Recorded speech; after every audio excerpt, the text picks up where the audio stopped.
Bonjour, bienvenue chez Harman. Vous êtes ici en Californie, on est dans le Multi-Listening Lab, un endroit un petit peu spécifique à Harman, où on teste toutes nos enceintes avant de les mettre sur le marché, mais pas que les enceintes, également les barres de son, tous les produits audio.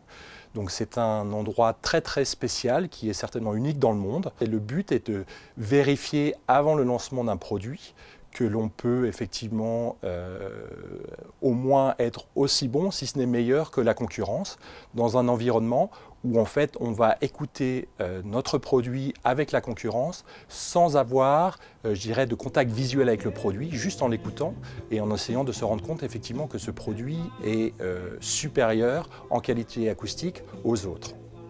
Comment ça se passe?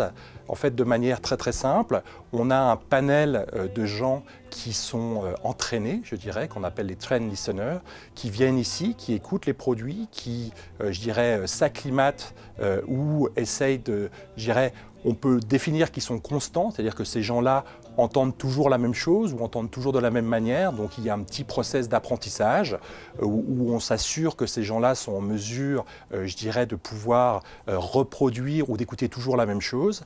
On les met dans cette pièce et on les confronte à l'écoute des différents produits sur des pistes audio définies où on sait exactement ce qu'ils vont pouvoir entendre et on va pouvoir toujours reproduire la même chose.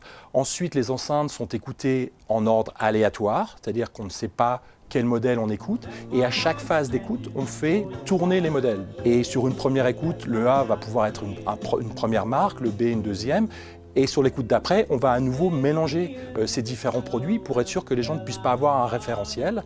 Et on va leur faire écouter de manière répétée ces différents produits pour voir effectivement lequel ils préfèrent ou lequel ils vont noter de la manière la plus élevée. Et le but est que chaque produit Harman passe par ce MLL Lab et soit validé de manière permanente avant d'être lancé sur le marché. James, I'm wondering, could I borrow your truck? I said, that's why I'm here. So do they sound different? Got no good reason. That's why I'm standing before you. That's why I'm here.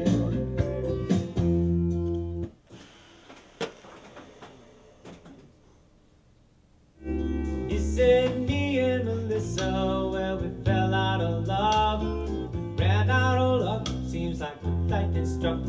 I've been thinking of leaving, but I can't raise a buck.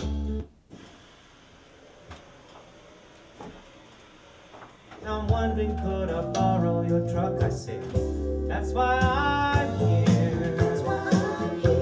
L'avantage de ce laboratoire, c'est aussi de démontrer la cohérence, c'est-à-dire que vous soyez quelqu'un qui soit, je dirais, entraîné à écouter de la musique ou qui soit un audiophile ou quelqu'un qui effectivement apprécie la musique, on s'aperçoit après écoute que les résultats sont cohérents. Donc les gens vont vers la même qualité sonore ou recherchent la même qualité ou reconnaissent la même qualité sonore.